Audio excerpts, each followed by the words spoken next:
Hello, dear students. In this session, let us discuss about the limitations of first law of thermodynamics.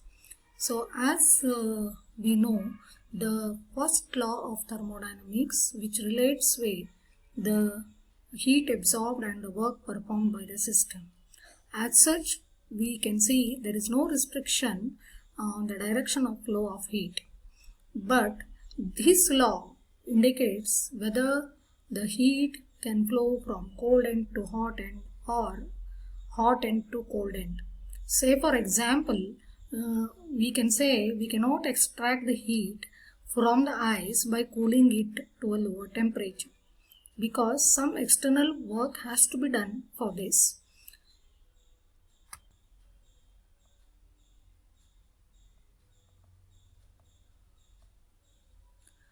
In this case, we cannot specify the feasibility of the reaction also because the first law does not specify whether the process is feasible or not. Example, so when the rod is heated at one end, we can say the equilibrium has to be established, which is possible only by some expenditure of the energy. Practically, it is not possible to convert the heat energy into an equal amount of work. So to overcome this limitation, another law is needed, which is known as second law of thermodynamics. The second law of thermodynamics helps us to predict whether the reaction is feasible or not, and also to tell the direction of flow of heat. It also tells that energy cannot be completely converted into equivalent work. So in this case, now we will move to the next part of the thermodynamics, that is to discuss about the randomness of the system, which we call it as the concept of entropy. Entropy, the measure of system's thermal energy per unit temperature, which is unavailable for doing useful work because the work is obtained from ordered molecular motion. Therefore, the amount of entropy is also the measure of molecular disorder or randomness of a system. So, the concept of entropy provides deep insight into the direction of spontaneous change for everyday phenomenon. The concept of entropy, which provides the deep insight in the direction of spontaneous change for everyday phenomenon, was discussed by physicist R. Callagius in 1850 in 19th century. So to provide the quantitative measure for the direction of spontaneous change, Callagius introduced the concept of entropy as a precise way of expressing the second law of thermodynamics, which is the spontaneous change for irreversible process in an isolated system always proceeds in the direction of increasing entropy. Say for example, the block of ice and the stove constitute two parts of the isolated system for which the total entropy increases as the ice melts. If the amount of heat Q flows in a large heat reservoir at a temperature T above the absolute zero, then the entropy increase is given by delta S is equal to Q by T, which effectively gives an alternate definition of temperature that agrees with the usual definition.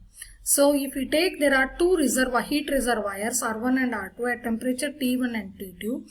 If an amount of heat Q flows from R1 to R2, then the net entropy change for the two reservoirs is given by the following equation.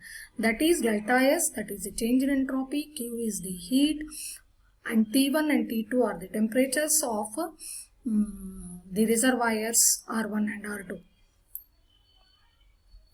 which is positive provided if T1 is greater than T2.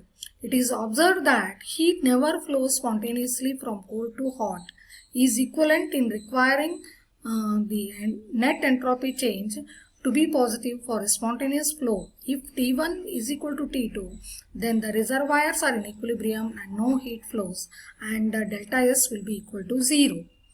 So the condition delta S greater or equal to 0 determines the maximum efficiency of the engines, that is systems such as gasolines or steam engines that can do work in a cyclic fashion.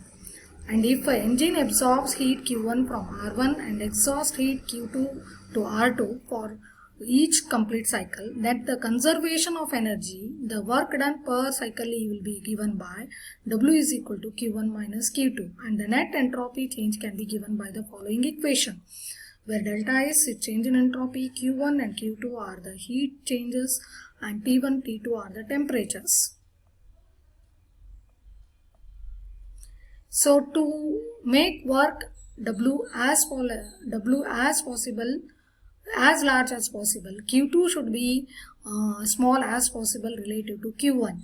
If Q2 cannot be 0, because this would make the delta S negative and it violates the second law.